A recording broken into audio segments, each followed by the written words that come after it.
नमस्कार विद्यार्थी मित्रांनो. आज आपण मराठीच्या पुस्तकातील 2 संतवाणीमधील अभंग पहिला अर्थात अंकिला मी दास तुझा अभ्यासणार आहोत. तर मुळातच पहिली जी आपल्याला कविता होती अर्थात प्रार्थना होती तो बुद्धी दे यानंतर संतवाणी अभ्यासक्रमात योजला आहे. या वयामध्ये सुरुवातीलाच मुलांवर काही संस्कार व्हावेत, त्यांना विविध मूल्य आत्मसात करावीत यासाठी संतवाणी ठेवली आहे. यामध्ये आपण 2 अभंग अभ्यासणार आहोत. पहिला अंकिला मी दास तुझा व दुसरा योगी सर्व काळ सुखदाता. तर आजच्या या व्हिडिओमध्ये आपण अंकिला मी दास तुझा हा संत नामदेव रचित अभंग अभ्यासणार आहोत. चला तर मग आपण बघूयात. सर्वप्रथम आपण प्रस्तावना वाचूयात. माफ करा, त्याआधी तुम्हाला सांगतो अंकिला मी दास तुझा म्हणजेच काय. इथे अंकिला म्हणजेच अंकित झालेला किंवा अंकित असलेला. म्हणजेच काय तर अंकित असणे म्हणजेच शरणागत असणे, पूर्णपणे समर्पित होणे. आता इथे संत नामदेवांनी हा अभंग विठ्ठलाला उद्देशून लिहिला आहे. म्हणूनच मी तुला अंकित झालेला तुझा दास आहे म्हणजेच तुझा सेवक आहे. तुला शरण आलेला शरणागत असलेला तुझा मी सेवक आहे हे इथे संत नामदेव सांगू इच्छितात. त्यामुळे विद्यार्थी मित्रांनो इथे लिहून घ्या. अंकिला म्हणजेच अंकित असणे म्हणजे शरणागत असणे, समर्पित होणे. दास म्हणजे इथे सेवक. तर आता आपल्याला कळलं अंकिला मी दास तुझा म्हणजेच शरणागत असलेला मी तुझा दास तुझा सेवक आहे. संत नामदेव जन्म 1270 आणि मृत्यू 1350. आता आपण प्रस्तावना बघूयात. वारकरी संप्रदायातील थोर संत कवी म्हणजे संत कवी होत. संत आणि कवी यांनी अनेक अभंग रचना आहेत. आता इथे आपण बघणारच आहोत. गुरुग्रंथ साहेबमध्येही त्यांचे नामदेवजी की मुखबाणी म्हणून त्यांची काही कवनं प्रसिद्ध आहेत. तर आपण बघणार आहोत अनेक अभंग लिहिले यांनी, अनेक वाङ्मय निर्मिती केली म्हणून संत कवी असं त्यांना बिरुद लावलं आहे. तर वारकरी संप्रदायातील थोर संत कवी संत नामदेवांची अभंग रचना अतिशय उत्कट असून त्यांच्या अभंगाची भाषा सुबोध, सरळ, साधी आहे. इथे विद्यार्थी मित्रांनो अर्थ लिहून घ्या. उत्कट म्हणजे मनापासून येणारी, अगदी मनापासून खूप भाव असलेली, समर्पक आणि मुख्यतः मनापासून येणारी, मनाच्या खुलापासून. म्हणजे आपण म्हणतो ना अनेक भावना म्हणजे उत्कट भावना, अगदी मनापासून बोललेले शब्द उत्कट, अगदी म्हणजे आपल्या सगळ्या भावना आपण व्यक्त करतो, खूप मनापासून लिहितो, त्याला आपण उत्कट असं म्हणतो. तर उत्कट मनापासून येणारी. तर संत नामदेवांची अभंग रचना उत्कट होती आणि अभंगांची भाषा सुबोध म्हणजेच काय तर सहज बोध होणारी. बोध अगदी सहज होणारी अशी साधी, सोपी, सरळ, साधी हे सांगितलं आहे. तर सुबोध, सरळ, साधी, अगदी सहज बोध होणारी, आकलनीय म्हणजे कोणालाही वाचून अगदी सहज कळेल अशी साधी सोपी भाषा. त्यांनी हिंदीतही रचना केली आहे. पंजाबात जाऊन त्यांनी भागवत धर्माची पताका फडकवली. म्हणजे हा जो आपला भागवत धर्म आहे, वारकरी संप्रदायातील हा भागवत धर्म, याची पताका त्यांनी पंजाबात जाऊन फडकवली. म्हणजेच काय तर पंजाबमध्ये जाऊन त्यांनी भागवत धर्माचा प्रसार केला म्हणजेच पताका फडकवली. विद्यार्थी मित्रांनो इथे अर्थ लिहून घ्या वाक्प्रचाराचा. पताका फडकवणे, प्रसार करणे. शिखांच्या गुरुग्रंथ साहेब या ग्रंथात त्यांची 61 कवने समाविष्ट असून भक्त नामदेवजी की मुखबाणी या ग्रंथात त्यांची 61 कवने समाविष्ट असून भक्त नामदेवजी की मुखबाणी या नावाने ती प्रसिद्ध आहेत. आता इथे भक्त नामदेवजी की मुखबाणी आपण पाहिलं शिखांचा जो आपल्याला माहितीच आहे की शिखांचा गुरुग्रंथ साहेब हा ग्रंथ आहे. या ग्रंथामध्ये 61 कवनं 61व्या नामदेवांच्या प्रसिद्ध आहेत. कोणत्या नावाने? तर भक्त नामदेवजी की मुखबाणी. इथे बाणी म्हणजे वाणी, मुखबाणी म्हणजे मुखातून बाहेर पडलेली किंवा मुखातून आलेली वाणी, म्हणून त्याला हिंदीमध्ये मुखबाणी म्हटलं आहे. तर भक्त नामदेवजी की मुखबाणी या नावाने ती प्रसिद्ध आहेत. प्रस्तुत अभंगामध्ये संत नामदेवांनी विविध दृष्टांतांतून परमेश्वर कृपेची याचना केली आहे. तर या अभंगाबाबत एका वाक्यामध्ये सांगितलं आहे की अभंगामध्ये प्रस्तुत म्हणजे सदर अभंगामध्ये संत नामदेवांनी विविध दृष्टांतांतून, इथे दृष्टांत म्हणजेच काय तर विविध उदाहरणं किंवा विविध रूपकं पण म्हणू शकतो आपण त्याला. तर खूप आता आपण पुढे बघू अनेक म्हणजे आता आपण बघूच हरिणी असेल, वासरू असेल, गाय वासरू असेल, तर अशी अनेक उदाहरणं दिली आहेत, अनेक रूपकं म्हणजेच इथे अनेक दृष्टांत वापरून संत नामदेवांनी परमेश्वर कृपेची याचना केली आहे. इथे हाही शब्द समजून घेण्याजोगा आहे, समजून घेण्यासारखा आहे. तो म्हणजे याचना. याचना म्हणजेच काय तर आपण मागणी केली आहे त्याची.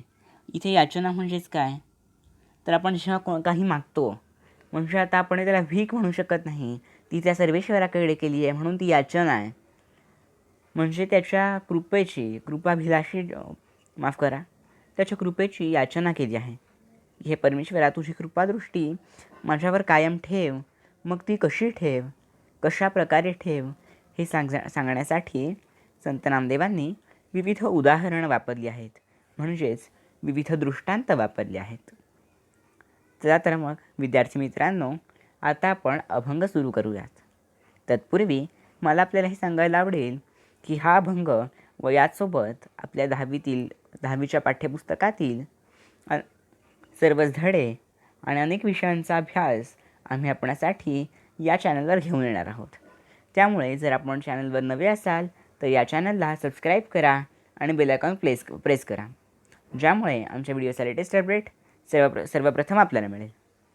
तर विद्यार्थी मित्रांनो, आपण पुस्तक घेऊन बसा आणि मी जे काही तुम्हाला अर्थ सांगत आहे इकडे मी केवळ हायलाईट करत आहे, तर ते हायलायटर अगदी नसेल तरीही पेन्सिलने अधोरेखित करून म्हणजेच अंडरलाईन करून त्याचे अर्थ लिहून घ्या. म्हणजेच जेव्हा तुम्ही नंतर वाचाल तेव्हा तुम्हाला सहज आकलन होईल आणि ते तुमच्या लक्षात राहील. चला तर मग आता आपण अभंगाला सुरुवात करूयात. लक्षपूर्वक ऐका व तुमच्या पुस्तकामध्ये नोट्स काढून घ्या, शब्दार्थ लिहून घ्या. अभंग असा.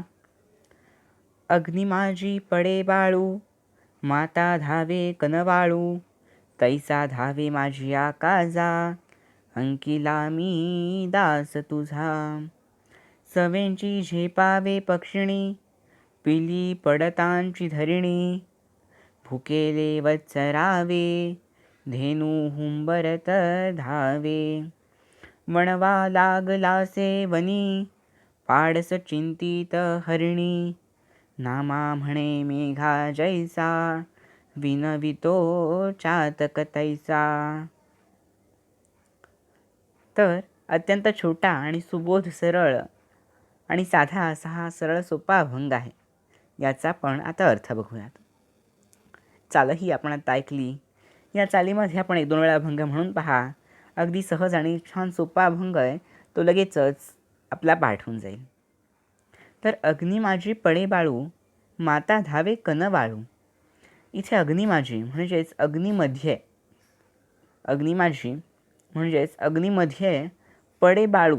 इथे बाळू, कन वाळू अशी म्हणजे लढीवाळ, म्हणजे सहज असं छान वाटेल ऐकायला, वाचायला, अशी प्रेमळ अशी भाषा वापरली आहे. म्हणून ते बाळ म्हणण्याच्या ऐवजी बाळू म्हटलं आहे. म्हणजे त्यातून जास्त प्रेम, जास्त उत्कट भाषा अशी दर्शवली जाते. म्हणूनच अग्नी माझी पडे बाळू. बाळ जेव्हा अग्नीमध्ये, अग्नी माझी म्हणजे अग्नीमध्ये, बाळ आपले बाळ जेव्हा अग्नीमध्ये पडते, अग्नीच्या तडाक्यात सापडते, म्हणजे त्याच्या चोहोबाजूंनी अग्नी आहे आणि ते बिचारं बाळ मध्ये एकटं आहे, त्यामध्ये सापडलं आहे. तर बाळ जेव्हा अग्नीमध्ये पडते तेव्हा माता धावे कनवाळू. ती कनवाळू माता धावत जाते. का? आपल्या बाळाच्या काळजीपोटी, त्या विलक्षण प्रेमापोटी. म्हणूनच अग्नीमध्ये जेव्हा बाळ पडतं तेव्हा ती कनवाळू म्हणजेच अत्यंत प्रेमळ, दयाळू, मायाळू, ममताळू. कनवाळूचे शब्दार्थ तुम्ही लिहून घेऊ शकता.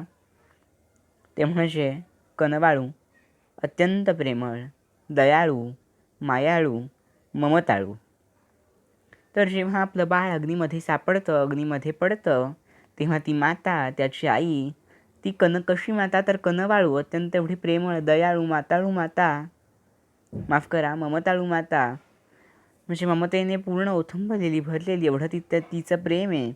तर ती कनवाळू माता धावत जाते त्या पिलाच्या काळजीसाठी, त्या पिलाच्या आरोग्यासाठी, किंबहुना त्याच्या काळजीने ती धावत जाते. हे आता बघा उदाहरण आहे. म्हणजे माता आणि तिचं बाळ, या उदाहरणातून आता पुढे काय सांगितलं, आता आपल्याला हे कळलं की अग्नीमध्ये बाळ पडलं, जेव्हा पडतं तेव्हा माता, ती कनवाळू माता धावत जाते. तैसा धावे माझ्या काजा, अंकीला मी दास तुझा. तर इथे नामदेव महाराज विठ्ठलाला म्हणताय, तसाच, तैसा म्हणजे तसा, तू माझ्या काजा धावून ये, माझ्या प्रत्येक कामाला तू तसा धावून ये. माझ्या प्रत्येक कामासाठी मी जर असा कुठे अग्नीच्या तडाख्यात, कोणत्या वाईट संकटात अडकलो, तर तसाच, तसा म्हणजे काय, तर जशी माता आपलं बाळ अडकलं असेल अग्नीमध्ये तर धावून येते, तसा आहे विठ्ठला, तूही माझ्या प्रत्येक काजा, प्रत्येक कामा धावू नये.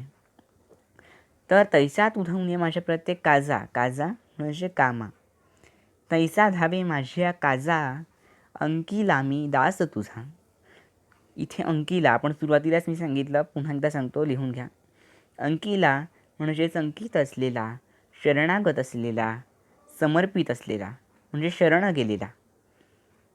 तर इथे नामदेव महाराज सांगतायत की जसं बाळ अग्नीमध्ये पडलं तर माता, कनवाळू माता धावून येते, तसा हे विठ्ठला, तूही माझ्या प्रत्येक काजाला म्हणजेच प्रत्येक कामाला धावून ये. का? तर खाली सांगितलं आहे, अंकीला मी दास तुझा, तुला शरण आलेला, शरणागत असलेला मी तुझा दास, म्हणजेच मी तुझा सेवक आहे, दास सेवक. आता दुसरी ओवी बघू. सवेंची झेपावे पक्षिणी, पिल्ली पडतांची धरिणी, भुकेले वत्सरावे, धेनू हुंबरत यावे, धावे, माफ करा, ठीक आहे. तर सवेंची झेपावे पक्षिणी, सवेंची अर्थ लिहून घ्या. सवेंची म्हणजे ताबडतोब, तातडीने, घाईने, लगेच. तुम्हाला जेवढे शक्य असतील तेवढे जास्तीत जास्त समानार्थी शब्द लिहून घ्या. स्वमतामध्ये, काव्यसौंदर्यामध्ये, रसग्रहणामध्ये ते उपयोगी पडतात. तर सवेंची म्हणजे लगेच, ताबडतोब, तातडीने, घाईने. झेपावे पक्षिणी, झेपावे म्हणजे झेप घेते, झेपावे म्हणजे झेप घेते कोण? पक्षिणी. पक्षिणी म्हणजेच काय तर मादी पक्षी, म्हणजे पक्ष्यांमधली स्त्री म्हणजेच आई. तर ही जी पक्षिणी आहे, कोणत्या तरी पक्षाची आई आहे, मादी पक्षी आहे, ती सत्वरी, सवेंची, लगेचच अशी तातडीने, ताबडतोब झेप घेते. केव्हा? तर पिल्ली पडतांची धरिणी. पिल्ली म्हणजे आपलं पिल्लू, पडतांची म्हणजे जेव्हा पडते, कुठे? धरणी. अर्थ लिहून घ्या. इथे धरणी म्हणजे धरणी नसून, धरणी म्हणजे धरणीवर, धरतीवर, जमिनीवर. पिल्ली पडतांची धरणी, जेव्हा आपलं पिल्लू धरणीवर म्हणजे जमिनीवर पडतं, अर्थात घरटं झाडावर असतं पक्षिणीचं, त्यातून जेव्हा आपलं पिल्लू खाली जमिनीवर पडलेलं पाहून क्षणाचाही विलंब न करता ती पक्षिणी म्हणजेच त्या पक्षाची आई, माता, जननी, सत्वरी, लगेच, ताबडतोब, क्षणाचाही विलंब न करता झेप घेते, झेपावते. का? आता अर्थात आपल्याला माहिती आहे, अर्थात ती आई आहे आणि ते ममत्व, मातृत्व तिच्यामध्ये कायम जागृत आहे, आणि म्हणून त्या पिलाच्या काळजीपोटी, प्रेमापोटी ती झेप घेते, सत्वरी, सवेंची, क्षणाचाही विलंब न करता. हे आता अजून एक उदाहरण आहे. आपण सुरुवातीलाच पाहिलं की आपलं बाळ जेव्हा अग्नीमध्ये पडतं तेव्हा कनवाळू माता धावून जाते. हे झालं पहिलं रूपक म्हणजेच पहिला दृष्टांत. म्हणजेच पहिलं उदाहरण. दुसरा दृष्टांत आपण पाहिला की पक्षिणी जेव्हा आपलं पिल्लू धरणीवर पडलेलं पाहते तेव्हा ती सत्वरी लगेच ताबडतोब झेप घेते त्याच्याप्रती. आता आपण चौथं बघूयात उदाहरण. माफ करा, तिसरं उदाहरण बघूयात, तिसरं रूपक बघूयात. भुकेले वत्सरावे धेनू हुंबरत धावे. भुकेले म्हणजेच भुकेजलेले, भूक लागलेले. वत्सरावे म्हणजे इथे वासरू, गाईचं वासरू. म्हणजे जेव्हा वासराला भूक लागते, भुकेजलेलं असतं ते. भूक लागणे म्हणजे भुकेजलेले होणे.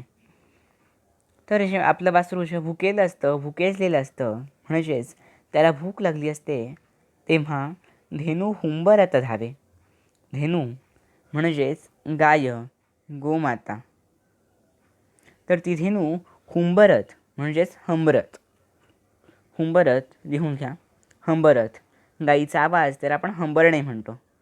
तर ती हुंबरत म्हणजेच हंबरत धावे म्हणजे धावते. तर या तिसऱ्या रूपकात, तिसऱ्या दृष्टांतात किंवा सोप्या भाषेत म्हणू आपण त्याला तिसऱ्या उदाहरणात आपण शिकलो की जेव्हा आपलं वासरू भुकेजलेलं असतं तेव्हा ती त्याची आई म्हणजेच इथे धेनू, गाय हुंबरत धावे, हंबरत त्याच्याप्रती धावते. ते हंबरणं म्हणजे इथे काय तर ते आश्वासक हंबरणं असतं. म्हणजेच ती मोठ्या मोठ्या आवाजाने दूरवर असली तरी हंबरत हंबरत आवाज काढून त्या वासराला, आपल्या बाळाला सांगत असते की हो मी येत आहे, तू थांब, मी तुला भरवते, मी तुझं पोट भरवते. तर जेव्हा आपलं वासरू भुकेजलेलं असतं तेव्हा ती धेनू हंबरत धावते. म्हणजे त्याला भुकेजलेलं ती बघू शकत नाही. त्याला लगेच क्षम्य करायचं असतं, तिला तृप्त करायचं असतं. ती असं तिला चिंतित भुकेजलेलं आपल्या वासराला बघू शकत नाही. वणवा लागलासे वनी पाडस चिंतित हरिणी. वणवा म्हणजे काय हे आपल्या सर्वांना माहीतच असेल, तरी लिहून घ्या. वणवा म्हणजे जंगलातील आग. जंगलामध्ये जेव्हा मोठ्या प्रमाणात आग लागते, म्हणजे अगदी सगळी झाडं, वनस्पती सगळं काही जळून खाक होतात, तेव्हा त्याला वणवा म्हटलं जातं. अत्यंत हानिकारक आणि नुकसानदायी असतो हा वणवा. तर वणवा म्हणजे जंगलातील आग. तर जेव्हा वणवा लागलासे वनी, वन म्हणजे जंगल, कानन, अरण्य, रान. तर वनामध्ये जेव्हा वणवा लागतो म्हणजे आग लागते सगळीकडे, तेव्हा पाडस चिंतित हरिणी. पाडस म्हणजेच काय तर हरिणीचे पिल्लू, हरिणीचे बाळ म्हणू शकतो आपण हायलाईट करून. तर पाडस म्हणजेच हरिणीचे पिल्लू. पाडस चिंतित हरणी. हरणी म्हणजेच काय तर हरिण आपल्याला माहिती आहे. हरणाची मादी म्हणजेच त्यातील स्त्री म्हणजे हरणी. तर हरणी पाडस चिंतित असते. आपल्या वनामध्ये जेव्हा वणवा लागतो तेव्हा आपलं बाळ म्हणजेच आपलं पाडस, हरणीचं बाळ म्हणजे पाडस, तर त्याच्या चिंतेने ती हरणी व्याकुळ होते. तिला सहन होत नाही, त्याचं काय होणार, त्याची चिंता वाटू लागते. का तर ती आई आहे, तिच्यामध्ये ही मातृत्व, ममत्व अखंड जागृत असतं. आणि म्हणूनच ही हरणी पाडस चिंतित होते, पाडसाच्या चिंतेने व्याकुळ होते. हे होतं चौथं उदाहरण, चौथं रूपक किंवा चौथा दृष्टांत. तर आता सहाव्या ओवीमध्ये हे सगळं काही झालं की शेवटची ओवी आहे ही.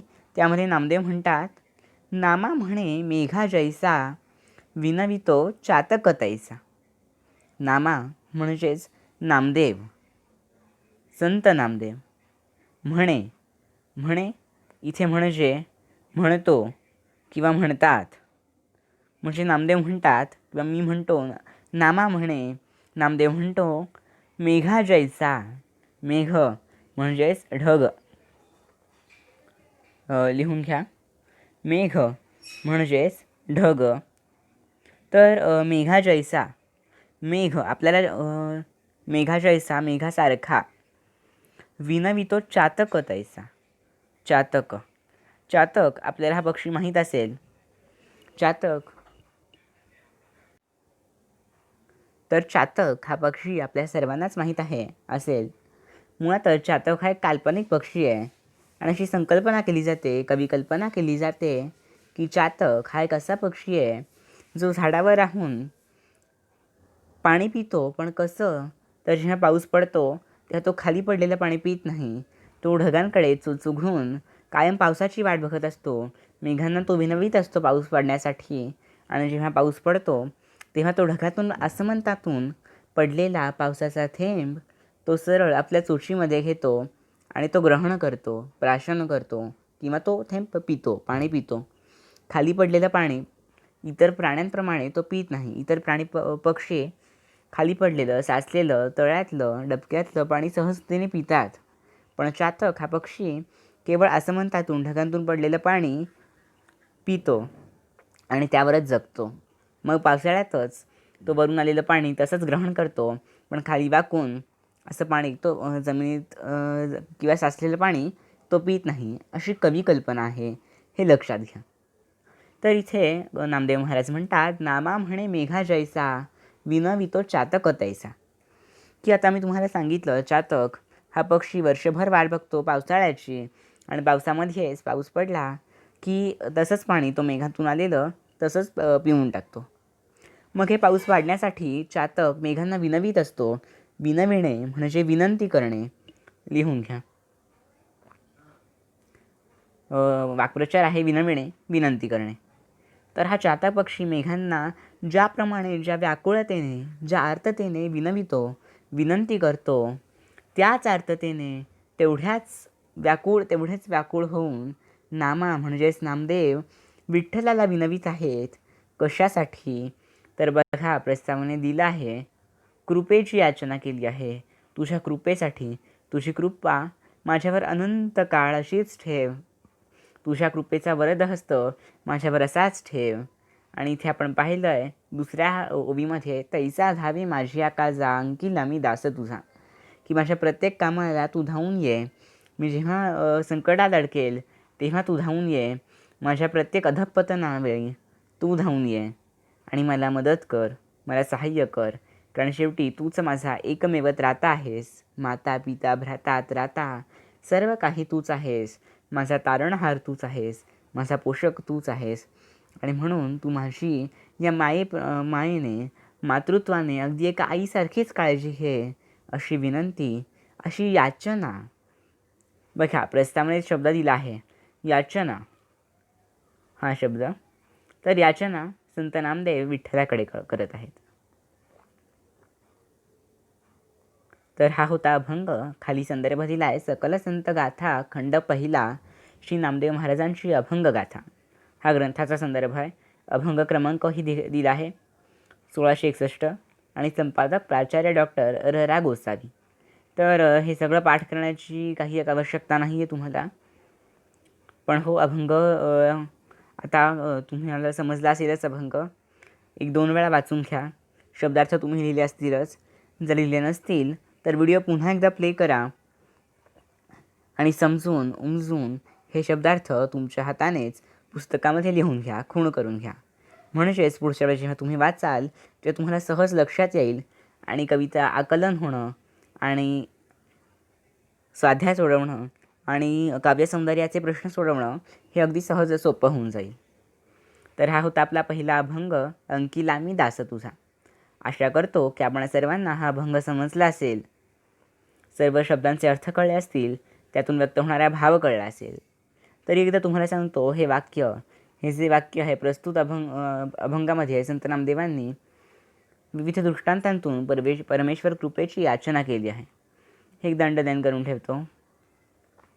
आपण हे सर्वांनी हे आखून घ्या, अधोरेखित करून घ्या आणि हे वाक्य जरूर आपल्या प्रस्तावनेमध्ये नक्की लिहा.